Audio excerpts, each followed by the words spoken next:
காக்கின்றே உதவி வரும் கண்மலை நோக்கி காக்கின்றே நானும் கையும் படுத்தவரை நான் காக்கின்றே கால்கள் கல்லாட விட மாட்டார் காக்கும் தேவன் உறங்க மாட்டார் கால்கள் கல்லாட விட மாட்டார் காக்கும் தேவன் உறங்க மாட்டார் இஸ்ரவேலை காக்கிறவர் என்னாலும் தூங்க மாட்டார் இஸ்ரவேலை காக்கிறவர் என்னாலும் தூங்க மாட்டார் உதவி வரும் கண்மலை நோக்கி பார்க்கின்றே நானும் கையும் படுத்தவரை நான் பார்க்கின்றேன் உதவி வரும் கண்மலை நோக்கி பார்க்கின்றேன் நானும் கையும் படுத்தவரை நான் பார்க்கின்றேன் கர்த்தர் என்னை காக்கின்றார் எனது நிழலாய் இருக்கின்றார்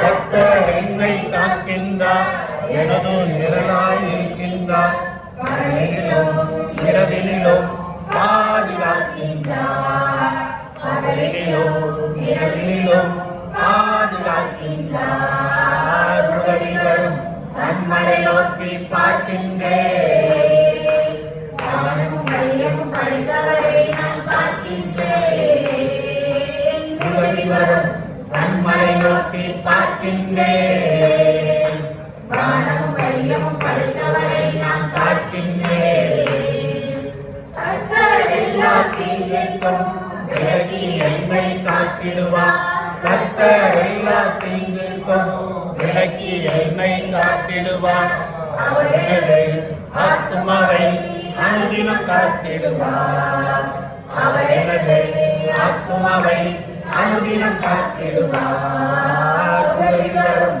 கண்மலை நோக்கி பார்க்கின்றேன் வானமும் வையமும் படைத்தவரை நான் பார்க்கின்றேன் உதவி வரும் கண்மலை நோக்கி பார்க்கின்றேன் வானமும் வையமும் படைத்தவரை நான் பார்க்கின்றேன் போகும் போதும் காக்கின்றார் எங்கும் போதும் காக்கின்றார் போகும் போதும் காக்கின்றார் விரும்பும் போதும் காக்கின்றார் இப்போதும் எப்போதும் என்னாலும் காக்கின்றார் இப்போதும் எப்போதும் என்னாலும் காக்கின்றார் உதவி வரும் கண்மலை நோக்கி பார்க்கின்றேன் நானும் மையம் படுத்தவரை நான் பார்க்கின்றேன் உதவி வரும் கண்மலை நோக்கி பார்க்கின்றேன் நானும் மையம் படுத்தவரை நான் பார்க்கின்றேன்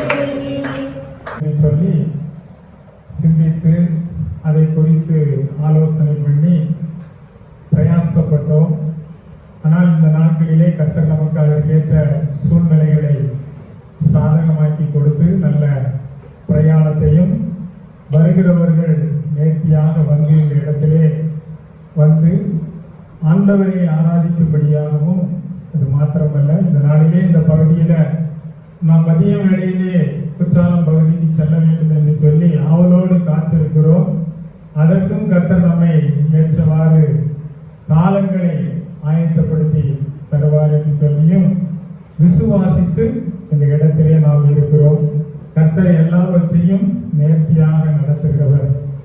ஐயாவோடு பேசிக் கொண்டிருக்கும் போது நேற்றைய தினம் வரைக்கும் இந்த பகுதியிலே அதிகமான மழை பெய்து கொண்டிருப்பதால் யாரையும் குற்றாலம் பகுதியிலே குளிப்பதற்கு அனுமதிக்கவில்லை. இன்று எப்படி இருக்குமோ என்று சொல்லி பேசிக்கொண்டு வந்தோம். ஐயா விசுவாசத்தோடு ஒரு வார்த்தை சொன்னார்கள், அண்ணே இன்னைக்கு மழை இருக்காதுண்ணே, கட்டாயம் வந்து குற்றாலத்தில் இன்னைக்கு குளிக்கிறதுக்குள்ள சாதகமான சூழ்நிலை இருக்கும் என்று சொன்னார்கள். இருந்தாலும் நாம் இயற்கையை யார் கருத்தில் வைத்திருக்கிறார்? கர்த்தர் வைத்திருக்கிறார். அவர் என்ன நினைத்திருக்கிறாரோ அதுதான் என்ன செய்யும், நடைபெறும். எல்லாவற்றிற்கும் நாம் ஆயத்தமாக அதை நாம் என்ன செய்யலாம், ஏற்றுக்கொள்ளலாம். இந்த நாளிலும் ஐயா திடீரென்று என்ன செய்தார்கள் என்று சொன்னால் ஒரு பணியை கொடுத்து விட்டார்கள். இங்கே இந்த நாளிலே நமக்கு வேத வார்த்தைகளை கொடுக்கும்படியாக ஆயத்தம் பண்ணுவதற்கு சொல்லியிருந்த ஒரு சூழ்நிலையிலே திறப்பின் வாசல் ஜெபம் இருப்பதனால் இந்த நாளிலே நமக்கு அவர்கள் நமக்கு இந்த ஃபர்ஸ்ட் செஷன்ல கர்த்தருடைய வார்த்தையை கொடுக்கும்படியாக அதற்கேற்ற சூழ்நிலைகள் இன்றைக்கு இல்லை. அதனால திடீரென்று நீங்க செய்து கொடுங்கன்னாங்க.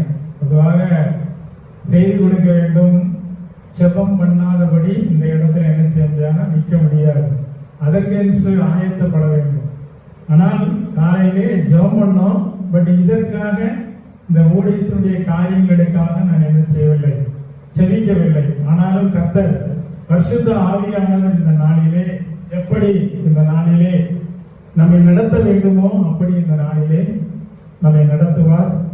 என்னையும் அதற்கு ஒரு கருவியாக இந்த நாளிலே பயன்படுத்துவார் என்று சொல்லி நான் விசுவாசிக்கிறேன். ஒருவேளை உங்களுக்கு இந்த பாட்டு தெரியுமான்னு தெரியல. தெரிஞ்சால் என்னோடு கூட ஒரு 4 வரி நீங்கள் படிக்கும்படியாக நான் அன்போடு கேட்டுக்கொள்கிறேன். காலங்கள் மாறினாலும் ஏசப்பா உம் அன்பு மாறவில்லை. சூழ்நிலை மாறினாலும் ஏசப்பா உம் அன்பு மாறவில்லை. உலகத்தை படைத்தீ நேர்த்தியாய் படைத்தீ காலங்களை உம் கரத்தில் வைத்துள்ளி. உலகத்தை படைத்தீ நேர்த்தியாய் படைத்தீ காலங்களை உம் கரத்தில் வைத்துள்ளி. காலங்கள் மாறினாலும் ஏசப்பா உம் அன்பு மாறவில்லை. சூழ்நிலை மாறினாலும் ஏசப்பா உம் அன்பு மாறவில்லை. ஆபத்தின் காலத்தில் கூப்பிட்ட போது விடுவிப்பேன் என்று வாக்குரைத்தீரே. ஆபத்தின் காலத்தில் கூப்பிட்ட போது விடுவிப்பேன் என்று வாக்குரைத்தீரே. மகிமைப்படுத்தி மகிழச் செய்தீரே.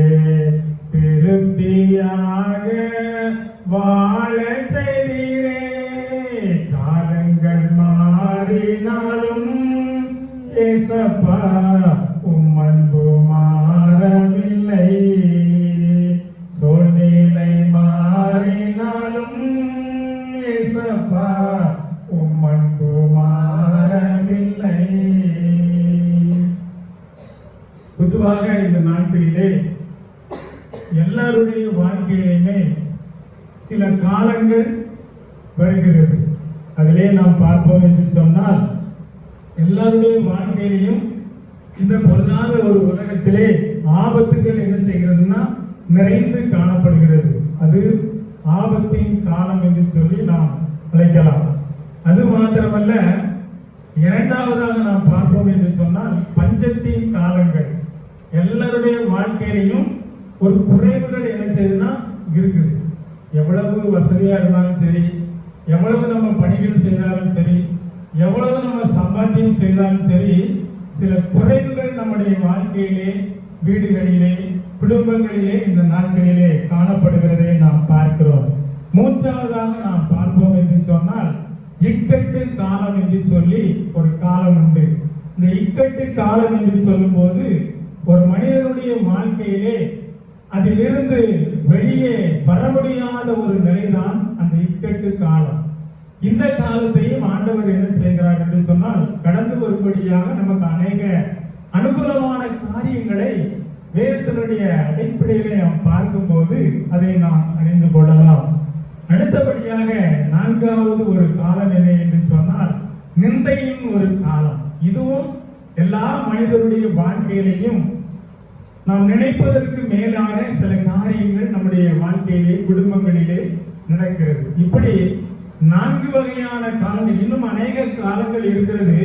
ஆனால் இந்த 4 வகையான காலங்கள் ஒரு மனிதனுடைய வாழ்க்கையிலே அன்றாட சூழ்நிலைகளிலே நாம் என்ன செய்கிறோம் என்று சொன்னால் சந்தித்துக் கொண்டிருக்கிறோம். முதலாவது நாம் பார்ப்போம் என்று சொன்னால் ஆபத்தின் காலங்கள் என்று சொல்லும் போது எஸ்தரின் புஸ்தகம் 4ஆம் அதிகாரம் 14வது வசனம் எடுத்த ஒரு வேர்டு முடிந்தால் வாசிங்கள்.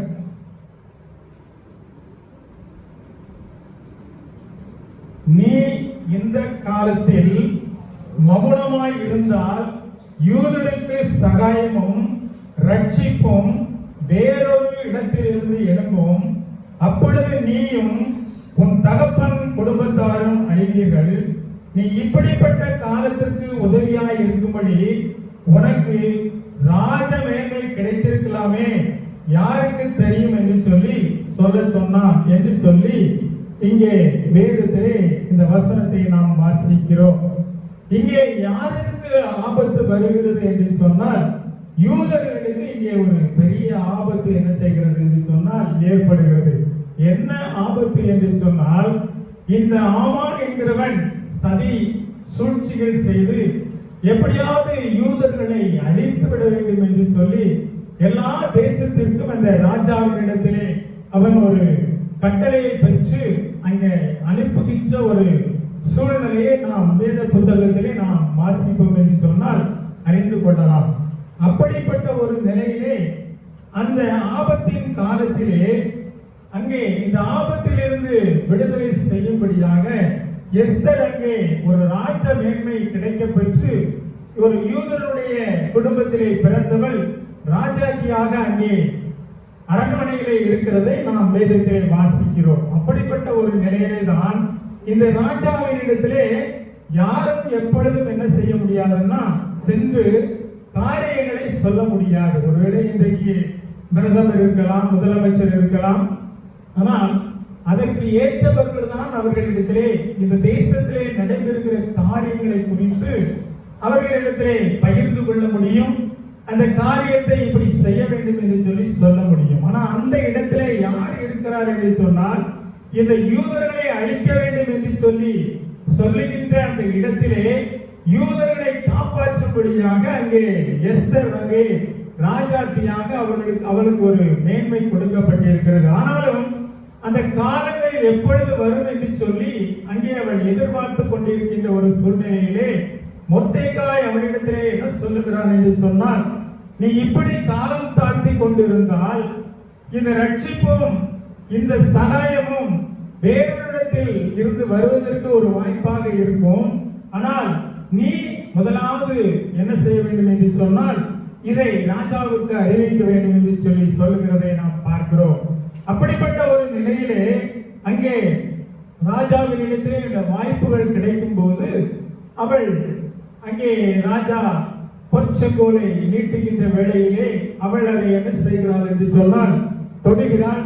அப்பொழுது ராஜாவே என்ன செய்கிறார் என்று சொன்னால், உன்னுடைய விண்ணப்பம் என்று சொல்லி கேட்கும் என்ன என்று சொல்லி கேட்கும் போது அவள் இந்த காரியத்தை அங்கே சொல்லுகிறார். அப்படிப்பட்ட ஒரு நிலையிலே, ஒரு ஆபத்தான ஒரு நிலையிலே அவள் அதை அந்த ராஜாவின் இடத்திலே எடுத்து சொல்லும் போது ராஜா அதை அறிந்து கொண்டு அதன் பிற்பாடு அவர்களிடத்திலிருந்து அந்த போட்ட அந்த ஆணையை அவங்க என்ன செய்கிறார் என்று சொன்னால் ராஜா விரைவாக அதை ரத்து செய்கிற ஒரு நிலையை நாம் பார்க்கிறோம். இதே போலதான் நம்முடைய வாழ்க்கையிலும் அநேக வேளையிலே ஆபத்துகள் நிறைந்து காணப்படுகிறது. சில மனிதர்களால் நமக்கு ஆபத்துகள் வரும். சில இடங்களிலே நாம் பணி செய்யும் போது அவர்கள் மூலமாக நமக்கு ஆபத்துகள் வரும். ஆனால் இவைகளுக்கு எல்லாவற்றின் மத்தியிலும் இந்த எஸ்தர் ராஜாத்தி என்ன செய்தாள் என்று சொன்னால், அங்கே உபவாசம் இருந்து அவள் செபித்தாள் என்று சொல்லி நாம் பார்க்கிறோம். எப்படிப்பட்ட ஆபத்துகள் நம்முடைய வாழ்க்கையிலே காணப்பட்டாலும் செபத் இல்லாதபடி அவற்றிலிருந்து நாம் அந்த மேன்மையை நாம் பெற்றுக்கொள்ள முடியாது. அந்த ஆபத்திலிருந்து நாம் வெளியே வர முடியாது என்பதை இந்த வேத வசனங்களின் மூலமாகவும் இந்த சரித்திரத்தை நாம் முழுவதுமாக வாசிக்கும் பொழுது அதன் மூலமாகவும் நாம் என்ன செய்கிறோம் என்று சொன்னால் கற்றுக்கொள்ளுகிறோம்.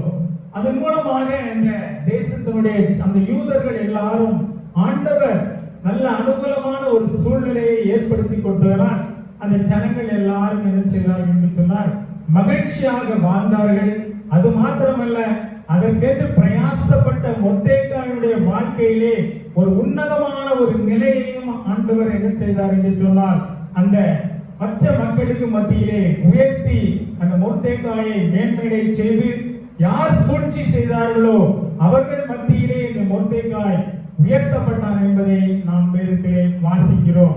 இப்படியாக நாம் பார்க்கும்போது நம்முடைய வாழ்க்கையிலையும் இப்படிப்பட்ட ஒரு ஆபத்துகள் ஒருவேளை யார் மூலமாக நமக்கு நெருங்கி வந்தாலும் நாம் ஆண்டவருடைய சமூகத்திலே இந்த யூதர்களை அழிப்பதற்கு இவ்வளவு ஒரு நெருக்கம் வந்த சூழ்நிலையிலே அவர்கள் உபவாசம் இருந்து செபித்தது நிமித்தமாக அவர்கள் அந்த வெற்றியையும் மேன்மையும் பெற்றுக் கொண்டது போல நம்முடைய வாழ்க்கையிலையும் அப்படிப்பட்ட ஒரு ஆசீர்வாதத்தையும் அப்படிப்பட்ட ஒரு மேன்மையை நாம் பெற்றுக்கொள்வோம் என்பதிலே எந்த விதமான ஐயப்பாடும் இல்லை. கர்த்தர் அதிலே நமக்கு ஒரு பெரிய செயலை கொடுப்பார். இரண்டாவதாக நாம் பார்ப்போம் என்று சொன்னால் பஞ்சத்தின் காலங்கள் என்று சொல்லி நான் சொன்னேன் உங்களுக்கு. இரண்டாவதாக நாம் ஆதியாகமம் எழுதின புத்தகம் 26ஆம் அதிகாரத்தை நாம் திருப்பிக் கொள்வோம் என்று சொன்னால் அங்கே ஈசாக்குடைய வாழ்க்கையிலே அங்கே தேசத்திலே என்ன செய்கிறது என்று சொன்னால் ஒரு பஞ்சம் உண்டாகிறது. அப்படிப்பட்ட ஒரு நிலையிலே ஈசாக்கு என்ன செய்கிறான் என்று சொன்னால் செல்வ செழிப்பாய் வாழ்ந்த ஒரு மனிதனாகிய அந்த ஈசாக்கு அவன் எப்படியாவது தான் மட்டும் நல்ல செழிப்பாக வாழ்ந்து விடலாம் என்று சொல்லி எண்ணி அவன் அந்த இடத்தை விட்டு வேறொரு இடத்திற்கு செல்ல வேண்டும் என்று சொல்லி அங்கே அவன் முற்படுகிறதை நாம் வாசிக்கிறோம். ஆதியாகம புத்தகம் 2ஆம் அதிகாரத்திலே 26ஆம் அதிகாரத்திலே 2ஆம் வசனத்தை ஒரு வாசியுங்கள். கர்த்தர் அவனுக்கு தரிசனமாகி நீ எகிப்துக்கு போகாமல் நான் உனக்கு சொல்லும் தேசத்திலே குடியிரு என்று சொல்லி மிக அழகாக நேர்த்தியாக ஆண்டவர் என்ன செய்கிறார் என்று சொன்னால் அங்கே ஈசாக்குக்கு என்ன செய்கிறார்? தரிசனமாகிறார். எப்படி ஆண்டவர் இந்த ஈசாக்கோடு இடைபடுகிறார் என்று சொன்னால் அவன் செல்வ செழிப்பாய் வாழ்ந்த ஒரு இடத்தை விட்டு திரும்பமாக அந்த பெத்லெகேம் தேசத்தில் இருந்து அந்த எகிப்துக்கு செல்லுகிறானே, அந்த எகிப்து தேசம் ஆண்டவருக்கு முழுவதாக அது எதிர்ப்பான ஒரு தேசம் என்று சொல்லி அறிந்துதான் கர்த்தர் அவனை என்ன செய்கிறார் என்று சொன்னால் அங்கே செல்ல விடாதபடி அங்கே எகிப்துக்கு போகாமல் ஆண்டவரே நேர்த்தியாக அங்கே இடைபடுகிற காரியத்தை நாம் பார்க்கிறோம். அது மாத்திரமல்ல, ஏன் ஆண்டவர் அவனுக்கு தரிசனமாகி ஏன் அவனிடத்திலே ஆண்டவர் இடைப்பட்டார் என்று சொன்னால் இந்த 26ஆம் அதிகாரம் 4ஆம் வசனத்தை ஒரு வாசிப்போம். ஆபிரகாம் என் சொல்லுக்கு கீழ்ப்படிந்து என் விதிகளையும் என் கற்பனைகளையும் என் நியமங்களையும் என் பிரமாணங்களையும் கை கொண்டபடியினால் போதும். இங்கே ஆண்டவர் ஏன் ஈசாக்குக்கு தரிசனமாகி நான் சொல்லுகிற இடத்திலே நீ இரு என்று சொல்லுகிறார் என்று சொன்னால் அவன் ஆண்டவருக்கு என்ன செய்தான்? பிரியமாக வாழ்ந்தான். பிரியமாக வாழ்ந்தான் என்று சொல்லும் போது ஆண்டவர் என்ன சொல்லுகிறாரோ அதுக்கு கீழ்ப்படுகிறவனாக காணப்பட்டதனால்தான் ஆண்டவர் என்ன செய்தார்னா அவனிடத்திலே தரிசனமாகினார். அப்படி தரிசனமாகின்ற ஒரு சூழ்நிலையிலே தான் அங்கே ஆண்டவர் என்ன சொல்லுகிறார் என்று சொன்னால் நான் உன்னை இந்த பூமியில் உள்ள சகல ஜனங்களுக்கு மேலாக நான் உன்னை ஆசீர்வதிப்பேன் என்று சொல்லி அங்கே சொல்லுகிறதை பார்க்கிறோம். அது மாத்திரமல்ல, பின்பகுதியை நாம் பார்க்கும்போது அந்த ஈசாக்குடைய வாழ்க்கையிலே அநேக தடைகள் ஏற்படுகிறது, அநேக சூழ்நிலைகளை அவன் சந்திக்கிறான்.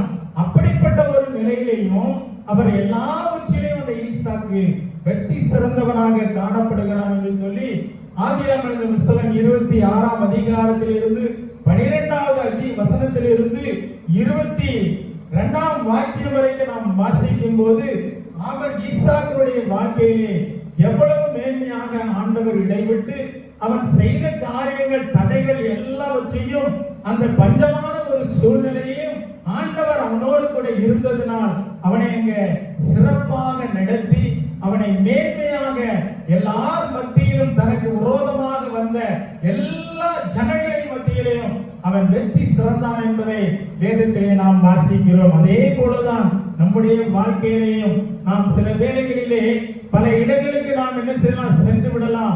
இந்த இடம் எனக்கு நெருக்கமாக இருக்கிறது, இந்த ஊரை விட்டு நாம் சென்று விடலாம், இல்லை இந்த தெருவை விட்டு சென்று விடலாம், இல்லை இந்த திருச்சபை விட்டு சென்று விடலாம், இல்லை இந்த மாவட்டத்தை விட்டு மாவட்டம் சென்று விடலாம் என்று சொல்லி நாம் அநேக வேளையிலே நாம் நாம் யோசிக்கின்ற ஒரு சூழ்நிலை இருக்கும். காரணம் என்ன என்று சொன்னால், குறைவுகளும் நெருக்கங்களும் நம்முடைய வாழ்க்கையிலே பின்னிட்டு நம்மை துரத்தும் போது நாம் அப்படி எண்ணுகின்ற ஒரு நிலை உண்டு. ஆனால் ஆண்டவரோடு நாம் இருக்கும்போது, ஆண்டவருடைய வார்த்தைகளுக்கு கீழ்ப்படிந்து அவருடைய நியமங்களை, அவருடைய கைக்கொள்ளும் கட்டளைகளை கைக்கொள்ளும் போது, ஆண்டவர் இந்த பூமியில் உள்ள ஜனங்களுக்கு எல்லாருக்கும் மத்தியிலே இந்த ஈசாக்கை ஆண்டவர் எப்படி ஆசீர்வதித்தாரோ, அதே போல நம்மை நெருங்குகின்ற ஒரு சூழ்நிலையிலே, நம்முடைய வறட்சியின் சூழ்நிலையிலே, நம்முடைய குடும்பத்தினுடைய தேவைகளின் சூழ்நிலையிலே எந்த இடத்திற்கும் செல்லாதபடி இருக்கின்ற இடத்திலே உன்னதமான ஒரு நிலையை ஆண்டவர் அடையும்படியாக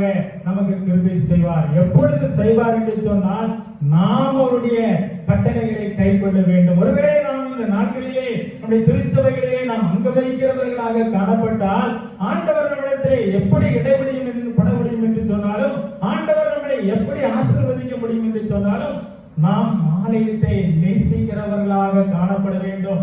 நாம் ஆலயத்திலே வந்து நாம் ஜெபிக்கிறவர்களாக காணப்பட வேண்டும்.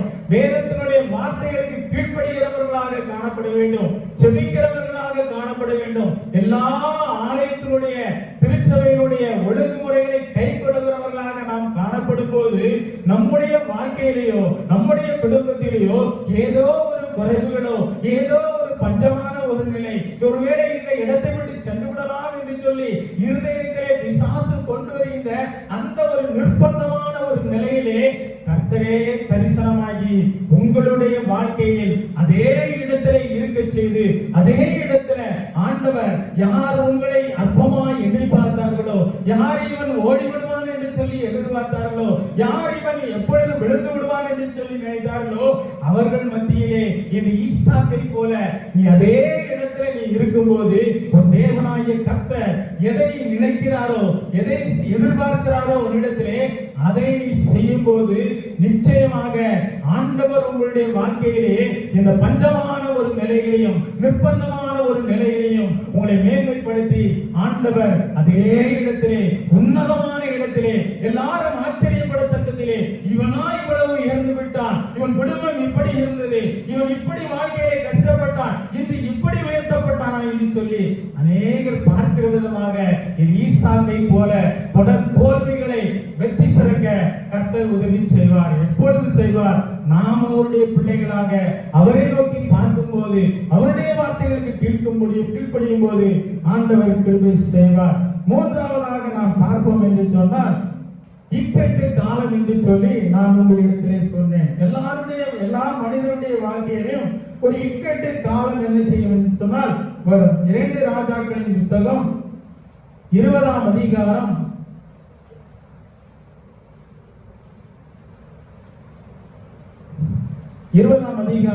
3வது வாக்கியத்தை ஒரு வாசியுங்கள்.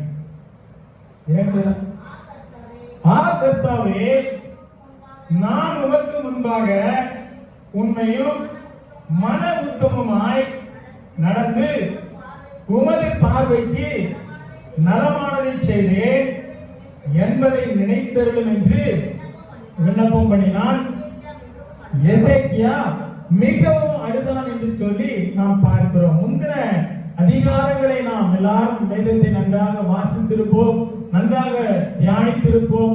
ஆனாலும் இந்த நாளிலே கர்த்தர் என்னோடு இந்த நாளிலே இந்த சத்தியங்களை பேசும்படியாக ஆண்டவர் இடைவிட்ட நிமித்தமாக இந்த காரியங்களை உங்களோடு நான் பகிர்ந்து கொள்கிறேன். இந்த 3ஆம் வாக்கியத்திலே சொல்லப்பட்டிருக்கிறது, கர்த்தாவே என்று சொல்லி அங்கே எசேக்கியா ராஜா என்ன சொல்கிறான், தன் இக்கட்டான ஒரு நிலையிலே அங்கே மிகவும் என்ன செய்கிறான் என்று சொன்னால் அழுதான் என்று சொல்லப்பட்டிருக்கிறது. மிகவும் அழுதான் என்று சொன்னால், இன்று நாம் அநேக வேளைகளிலே பல சூழ்நிலைகளிலே நாம் போராடி கொண்டிருக்கும் போது இன்றைக்கு வியாதிகள் மனிதனை என்ன செய்கிறது என்று சொன்னால் நெருங்கிக் கொண்டிருக்கிறது.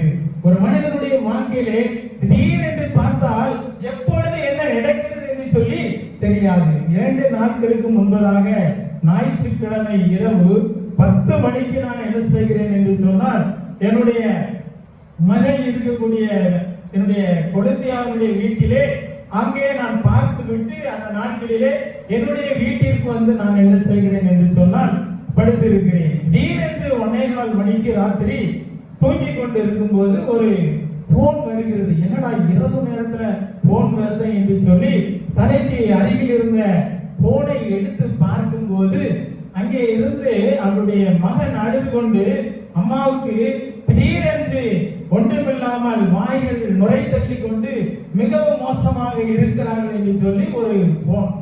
உடனடியாக நான் என்ன செய்தேன் என்று சொன்னால் லூக்கா மருத்துவமனைக்கு சென்றேன். உண்மையிலே எப்படிப்பட்ட ஒரு நெருக்கம் என்று சொன்னால் அந்த வியாதியினுடைய ஒரு பெரிய நெருக்கம். அன்று அந்த சூழ்நிலையிலே மருத்துவமனைக்கு கொண்டு செல்லும் போது அங்கே பெரிய ஒரு மருத்துவர்கள் இல்லை. எனிதான் அந்த நாட்களிலே அங்கே டியூட்டியிலே இல்லை, ஜாய்சனுடைய ஒய்ஃப் கிருபா தான் அங்கே டியூட்டியிலே இருந்தால் உடனடியாக நல்ல வேண்டிய மருத்துவ உதவிகளை செய்து ஒரு அரை மணி நேரத்திலே அந்த நாட்கள்லாம் கிடைத்து முழுவதும் என்னன்னா ரத்தமாகிவிட்டது. மிகவும் ஒரு மோசமான நிலை. ஒரு 15 நிமிடம் அதை அந்த நாட்களிலே அவருடைய மகன் கவனிக்கவில்லை என்று சொன்னால் அன்று அந்த உயிர் பிழிந்திருக்கும். இன்று அந்த சகோதரியை நாம் என்ன செய்ய முடியாது, பார்க்க முடியாது. அப்படிப்பட்ட ஒரு நிலையிலே நான் என்னுடைய மகன் சிறு பையனை அங்கதான் என்ன செய்யறான் விட்டு வளர்த்து கொண்டு இருக்கிறார். அவள் தான் அந்த பையனை என்ன செய்யறான்னா பார்த்து கொண்டு இருக்கிறார். அப்படிப்பட்ட ஒரு நிலையில நான் ஆண்டுடைய சமூகத்தில் அவன் சொன்ன உடனே, ஆண்டவரே எப்படியாவது நீங்க என்ன செய்யணும், எனக்கு இந்த உயிரை திரும்பமாக என்ன செய்யணும் அவளுக்கு தரணும்னு சொல்லிட்டு தான் நான் முகத்தை கூட கருவாதபடி மருத்துவமனைக்கு வேகமாக நான் சென்றேன். சென்ற பொழுது பார்க்கும் போது கண்கள் திறந்திருந்தது. ஆனால் சுய நினைவு இல்லை. என்னுடைய கண்கள் இரண்டும் அப்படியே கண்ணீர் ததும்பிய நிலையில அப்படியே நான் நின்று கொண்டிருந்தேன். அப்படிப்பட்ட வேளையில நான் ஆண்டவரை நோக்கி நான் சொன்ன காரியம், இன்றைக்கு இந்த இடத்துல ஏதாவது நீ நடந்து கூடாது என்று சொல்லி நான் மிகவும் அந்த இடத்துல நான் அழுதேன்னா என் கண்களில் என்னன்னா தண்ணீர் அப்படியே நின்று கொண்டு இருக்கிறது. நான் அப்படியே கட்சிக்கு வச்சு நான் என்ன செய்யறேன்னா அப்படியே துடைத்து நான் என்ன செய்கிறேன், அதை நான் சமாளித்துக் கொள்கிறேன். அவருடைய மகன் அருகில் இருந்து அழுது கொண்டு இருக்கிறான். எனக்கு அன்பான தேவனுடைய பிள்ளைகளே, வியாதிகள் ஒரு மனிதனுடைய வாழ்க்கையில எப்ப நடக்குதே தெரியாது. அப்படிப்பட்ட ஒரு நிலை. அது மாத்திரமல்ல, அன்றைக்கு இரவிலே என்னுடைய சரீரத்திலே என்ன அப்படின்னா பயங்கரமான ஒரு பலவீனம். ஏன் அப்படின்னா நான் அன்னைக்கு சர்ச்சுக்கு வந்துட்டு எல்லாருடைய நான் பேசிட்டு காலையில எப்பவும் என்ன செய்வேன்னா சாப்பிட்டு விட்டு தான் என்ன செய்யறதுன்னா, இப்ப உடல்ல சுகர்லாம் வந்த பிறகு சாப்பிடாதபடி நான் ஆலயத்துக்கு செல்வதில்லை. அன்றைக்கு நான் நேரமாகி விட்டது என்கின்ற ஒரு காரணத்தினால நான் தயார் பண்ணி வைத்திருந்த அந்த ஃபுட்டை கூட என்னன்னா நான் சாப்பிடாதபடி ஆலயத்துக்கு, அப்பவும் நான் என் மகளை அங்க போய் கூட்டிட்டு வரும்போதே மணி 9:30 அங்கே அறிவிப்புகள் கொடுக்கப்பட்டு விட்டது நம்முடைய சர்ச்சில. திரும்ப நாட்டை பேசிட்டு திரும்ப நான் வீட்டுக்கு போனேன். அங்க ஒருவர் வந்து விட்டார். அதுல பேசி 1 மணி ஆகிவிட்டது. 1:30 மணிக்கு நான் போய் கடையில போய் நான் அன்னைக்கு சாப்பிட்டுட்டு என்னுடைய நிலைமையே மிகவும் நினைச்சுன்னா அன்னைக்கு வயிறு வலிச்சு என்னுடைய தலையெல்லாம் ஒரே வலி, முதுகு வலி, பயங்கரமான ஒரு நிலையில தான் நான் மாத்திரை போட்டுட்டு தான் ஞாயிற்றுக்கிழமை நைட்டு படுத்து கிடக்கேன். நான் தனிமையில இப்பொழுது இருக்கிறேன். ஆனா எனக்கு என்ன செஞ்சிடக்கூடாது, ஏசப்பா உங்களுடைய பிள்ளை எனக்கு எந்த பலவீனத்தையும் என்ன செஞ்சிடக்கூடாது, என்னாச்சு கொண்டுடக்கூடாது. இப்பொழுது நான் ஜெபிக்கிறேன்னு சொல்லி ஜெபித்து நான் என்ன செய்தேன், அன்னைக்கு படுக்கை சென்றேன். ஆனா பாருங்க, அடுத்த நொடியில இன்னொரு சூழ்நிலை அங்கே வருகிறதை பார்க்கும் போது என்னுடைய மனசு அப்படியே சுக்கு நூறாக அடைந்து விட்டது.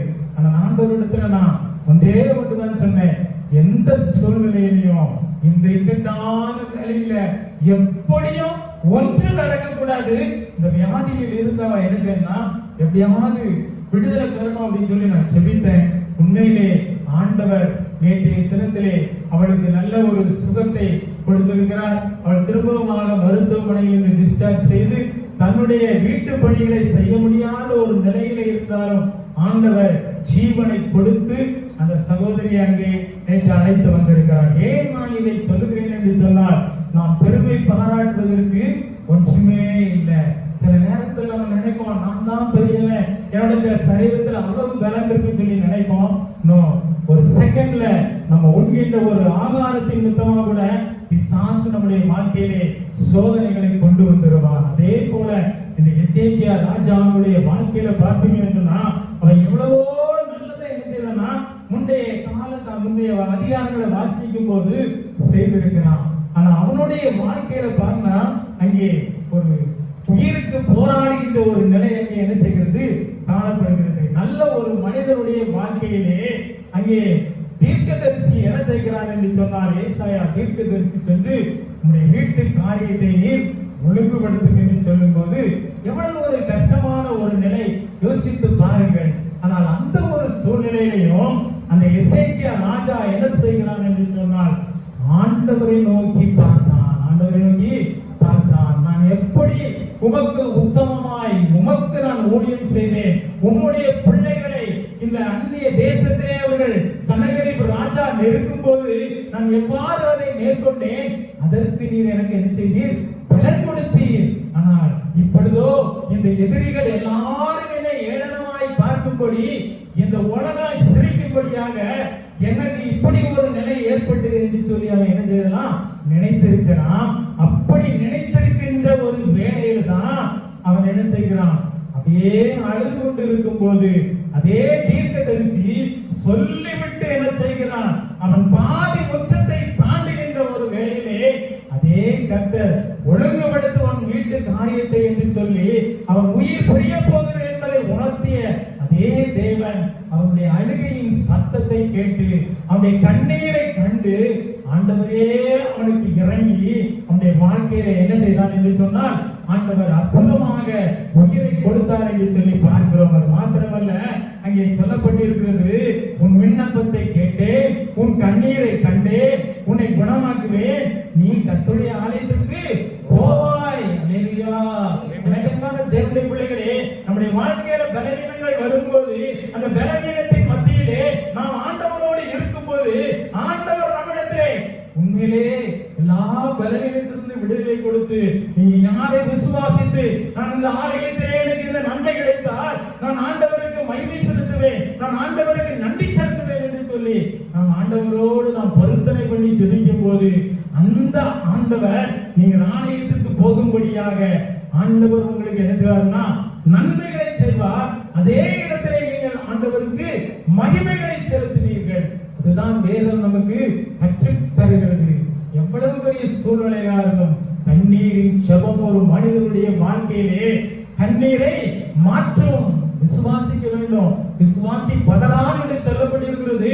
பலவீனம் வரும்போது நம்ம குற்றி போய்விடுகிறோம், புரிகி போய்விடுகிறோம்.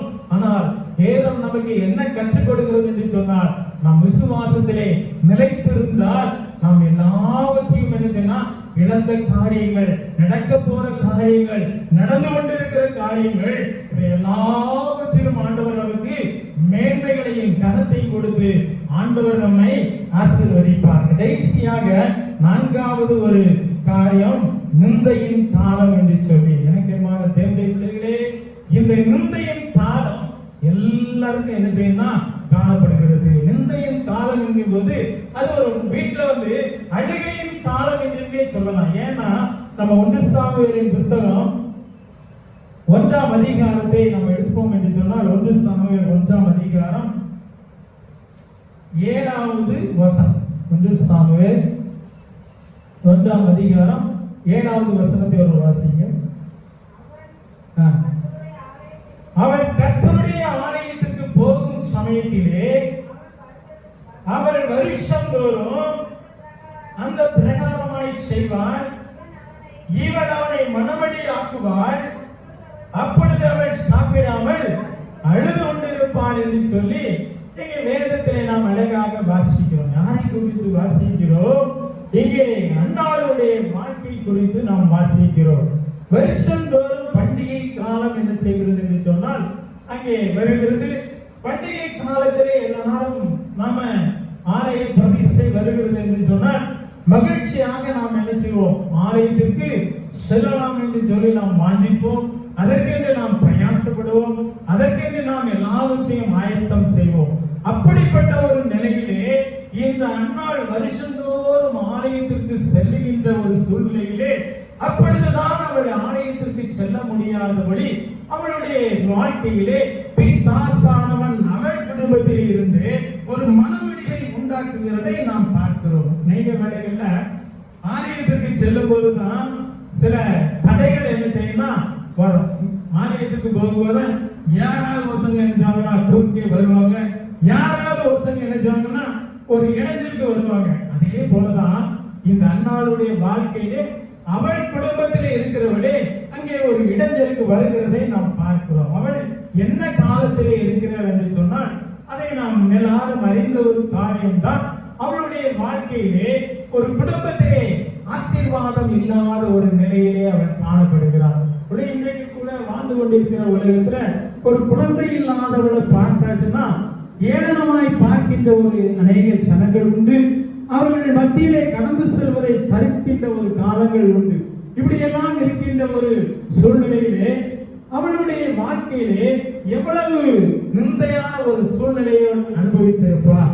அப்படிப்பட்ட ஒரு நிலையிலே அவள் என்ன செய்கிறாள் என்று சொன்னால் அதே அதிகாரத்திலே அங்கே 10வது வசனத்தை ஒரு வாசிங்க. அவள் போய் மனம் கசந்து மிகவும் அழுது கர்த்தரை நோக்கி விண்ணப்பம் பண்ணி.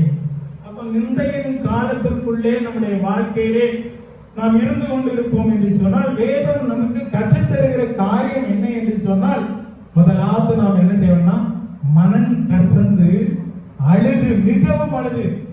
சாதாரண அழுகல. அப்ப மிகவும் அழுதுன்னா அவ என்ன செய்யலாம், சத்தம் போட்டு என்ன செய்திருக்கலாம், அழுது இருக்கலாம். ஒருவேளை அவருடைய அழுகை அந்த நாட்களில ஆலயத்துல ஒரு ஆண்டோடைய சமூகத்துல என்ன செய்திருக்கலாம்னா அந்த அழுகையை என்ன செய்யலாம், கெட்டி இருக்கலாம். அவன் ஆண்டோடைய சமூகத்துல என்ன அவள் நிந்தையை குறித்து அங்கே சொல்லுகிறதை நாம் பார்க்கிறோம். 11வது வசனத்தை வாசிங்க. சேனைகளின் கர்த்தாவே உம்முடைய அடியாளின் சிறுமையை கண்ணோக்கி பார்த்து உம்முடைய அடியாளை மறவாமல் நினைத்தருளி உமது அடியாளுக்கு ஒரு ஆண் பிள்ளையை கொடுத்தால் போதும். இதுல 2 காரியங்கள் சொல்லப்பட்டிருக்கிறது. உம்முடைய அடியாளின் சிறுமையை கண்ணோக்கி பாரும், உமது அடியாளின் நிந்தையை கண்ணோக்கி பாரும். அவன் வேற எதுவுமே சொல்லல. ஆண்டவருக்கு தெரியும். ஒருவேளை அவர் பல ஆண்டுகளாக ஆலயத்திற்கு சென்றிருக்கலாம், ஆலயத்திற்கு செல்லித்திருக்கலாம். ஆனால் இந்த வருஷம் ஏன்னா வருஷந்தோறும் ஆலயத்திற்கு செல்லும் போது சொல்லப்பட்டிருக்கிறது. அப்ப பல ஆண்டுகள் அவள் ஆலயத்திற்கு சென்றிருக்கலாம். இப்படிப்பட்ட ஒரு நிலையிலே இந்த வருஷத்துல அவன் ஆலயத்திற்கு செல்லும் போது என்ன சொல்லுகிறாள் என்று சொன்னால் உம்முடைய அடியாளின் சிறுமையை கண்ணோக்கி பாரும். அப்ப ஆண்டவருக்கு இவளுடைய சிறுமை தெரியும். இவள் எதனால இவள் அழுகிறாள் என்கிறது தெரியும். இவளுடைய நிந்தை என்ன என்கிறது தெரியும். ஆனா இதுவரைக்கும் ஒருவேளை அவளை என்ன செஞ்சிருக்கலாம்னா இப்படி ஆண்டோடைய சமூகத்தில் என்ன செஞ்சிருக்க மாட்டா, செபித்திருக்க மாட்டா. ஏன் அப்படின்னா வசனத்துக்கு முந்தின அதிகாரத்துல அப்படித்தான் சொல்லுது, மிகவும் அழுது. அப்ப அதுக்கு முன்னால அவ என்ன செய்யல, அழல. இப்பதான் அழுதா. அப்படி அழுதுனால ஆண்டவர்கிட்ட அடுத்து என்ன சொல்றான்னா, என்ன நீங்க என்ன செய்யாங்கப்பா, மறக்காதங்க, என்னை நீங்க மறக்காதங்கப்பா, என் நிந்தையை நீங்க நிச்சயமா நீங்க மாத்துவீங்க, எப்படியாவது நீங்க மாத்தணும் சொல்லி என்னைய மறக்காதங்கன்னு சொல்லி அவள் சொல்லும் போது சொல்லி ஆண்டவரிடத்துல என்ன செய்யறான்னா அங்கே சொல்லுகிறதை நாம் பார்க்கிறோம். அப்படியே அவள் சொல்லும் போது கடைசி 15வது வசனத்தில் சொல்றால் கர்த்தருடைய சந்நிதியில என் இருதயத்தை ஊற்றி விட்டேன். அவன் விசுவாசித்தா ஆண்டோடைய சமூகத்துல நான் எழுதுன்னா சொல்லிட்டேன், இனி எனக்கு இந்த நிந்தை கிடையாது, இனி எனக்கு இந்த அவமானம் கிடையாது, இனி எனக்கு யாரும் எந்த விதத்துல எதையும் சொல்ல முடியாது, என் ஆண்டவரிடத்தை நான் எழுதிட்டேன் சொல்லிட்டேன்னு சொல்லி அவ விசுவாசத்தோடு அங்கே சொல்லுகிறதை நாம் பார்க்கிறோம். அப்படி சொல்லும் போது அவளுக்கு ஆண்டவர் பாருங்க எவ்வளவு அழகாக அங்க 18வது அதிகாரத்திலே அங்கே கடைசியில சொல்லப்படுகிறது, அவள் துக்கமுகமாய் இருக்கவில்லை. அல்லேலூயா. ஆண்டவருடைய சமூகத்தில் அவள் ஊற்றினது நிமித்தமாக, அவள் ஆண்டவருடைய சமூகத்தில் சொன்னது நிமித்தமாக அவள் துக்கமாய் இருக்கவில்லை. நீங்க அவளுடைய வீட்டுல ஒருவேளை இவளுக்குள்ள பிரச்சனை வேற, இது மாத்திரம் அவளுக்கு ஏற்பட்டது, நம்முடைய வாழ்க்கையில என்ன நிந்தை இருக்குன்னு சொல்லி சற்று இந்த ஜெபமலை பகுதியில இருந்து இப்பொழுது நாம் ஆண்டவரை நோக்கி ஆண்டவருடைய சமூகத்தை நம்ம நோக்கி பார்ப்போம். அப்படி பார்க்கும்போது இந்த அன்னாள் எதெல்லாம் செய்தாலோ அதெல்லாம் நம்ம செய்யும் போது இனி துக்கமுகமாய் இருக்க போறதில்லை. அல்லேலூயா. நிந்தையின் காலத்தில் கூப்பிட்ட போது விடுவிப்பேன் என்று வாக்குரைத்தீரே. நிந்தையின் காலத்தில் கூப்பிட்ட போது விடுவிப்பேன் என்று வாக்குரைத்தீரே. மகிமைப்படுத்தி மகிழ செய்தீரே. திருப்தியாக வாழ செய்தீரே. காலங்கள் மாறினாலும் ஏசப்பா உம் அன்பு மாறவில்லை. சூழ்நிலை மாறினாலும் ஏசப்பா உம் அன்பு மாறவில்லை. இக்கட்டு காலத்தில் கூப்பிட்ட போது நெருங்கியே வந்து உதவிகள் செய்தி. இக்கட்டு காலத்தில் கூப்பிட்ட போது நெருங்கியே வந்து உதவிகள் செய்தி. வீட்டின் வாழை எனக்கு தந்தி அடைக்கலமாக தஞ்சமானி. காலங்கள் மாறினாலும் ஏசப்பா உம் அன்பு மாறவில்லை. சூழ்நிலை மாறினாலும் ஏசப்பா உம் அன்பு மாறவில்லை. 4 காலங்களை சுருக்கமாக தான் நான் தியானிச்சேன். அப்படின்னா பேசினா போய்கிட்டே இருக்கும். எனக்கு கொடுக்கப்பட்ட நேரமே 20 நிமிஷம் தான். ஒருவேளை நேரம் என்ன செய்யலாம் ஆயிருக்கலாம். 4 காலங்களை குறித்து இந்த நாட்களை நம்ம பார்த்தோம். முதலாவது ஆபத்தின் காலங்கள், இரண்டாவதாக பஞ்சத்தின் காலங்கள், மூன்றாவதாக இக்கட்டின் காலங்கள், நான்காவதாக நிந்தையின் காலங்கள். இந்த 4 காலங்களும் நம்முடைய வாழ்க்கையிலே நமக்கு ஏற்பட்டால் நாம் ஆண்டவருடைய சமூகத்தில் ஆண்டவரை நாம் வேத வசனங்களின் மூலமாக வேதத்தினுடைய பகுதியில ஆண்டவர் யாரை கொண்டு பயன்படுத்தி நம்மை இந்த நாட்களிலே அதிலே பலப்படுத்த உதவி செய்தாரோ அந்த வேத பாத்திரங்களை நாமும் வாசித்து ஆண்டவருடைய சமூகத்துல நாம் அழுது செபிக்கும் போது ஆண்டவருக்கு மகிமை சேர்க்கிற பிள்ளைகளாக ஆண்டவர் நம்மை மாற்றுவார். அப்படிப்பட்ட அற்புதங்களை நம்மளை காண செய்வார். ஒரு நோக்கம் இருக்கும் ஒவ்வொரு வாழ்க்கையிலையும் ஆண்டவர் அந்த நோக்கங்களை நமக்கு நிறைவேற்றி கொடுப்பார். அப்படிப்பட்ட மேன்மைகளையும் கனங்களையும் ஆண்டவர் இந்த நாட்களிலே நம் ஒவ்வொருவருக்கும் தந்து வழி நடத்தி ஆசீர்வதிப்பானாக. ஆமென். அல்லேலூயா, அல்லேலூயா, அல்லேலூயா. ஒரு விஷயம் நாம் செபிக்கலாம். கிருபை நிறைந்த கர்த்தாவே, உம்மை நாங்கள் நன்றியோடு துதிக்கிறோம், ஸ்தோத்திரிக்கிறோம். அப்பா, இந்த நாளிலும் நீர் எங்களை அழைத்து வந்தீர் ஆண்டவரே. உம்முடைய வேத வார்த்தைகளை சற்று நேரம் ஆண்டவரை நாங்கள் தியானிக்கும்படியாக கர்த்தரீர் எங்களுக்கு தந்த நல்ல கிருபைக்காய் ஸ்தோத்திரம் ஆண்டவரே. எங்களுடைய திருச்சபையில நல்ல முதிர்ந்த விசுவாசிகள் அப்பா, வேத அறிவு பெற்றவர்கள் ஆண்டவரே. அவர்களுடைய மத்தியில அடியேன் ஆண்டவரே உடைய சமூகத்துல நீர் எனக்கு இடைப்பட்ட காலத்தை இவர்களோடு பகிர்ந்து கொண்டு இவருடைய வாழ்க்கையில ஏற்படுகின்ற காலங்களிலே இன்றைக்கு நீர் விடுதலை கொடுப்பதற்கு என் தேவன் ஒரு உதவிகரமாக இந்த வார்த்தையை நீர் இவர்களுக்குள்ளே அனுப்பி இருக்கிறீரப்பா. அதற்காக நான் நமக்கு நன்றி செலுத்துகிறேன். பெரிய காரியங்களை செய்யும், ஒவ்வொருவரையும் மகிமைப்படுத்தும், ஒவ்வொரு குடும்பங்களையும் ஆசீர்வதியும், அற்புதத்தை பெற்றுக்கொள்ள இவர்களை தகுதிப்படுத்தும். இயேசு கிறிஸ்துவின் நாமத்தினாலே ஆமென். அல்லேலூயா, அல்லேலூயா, அல்லேலூயா, அல்லேலூயா.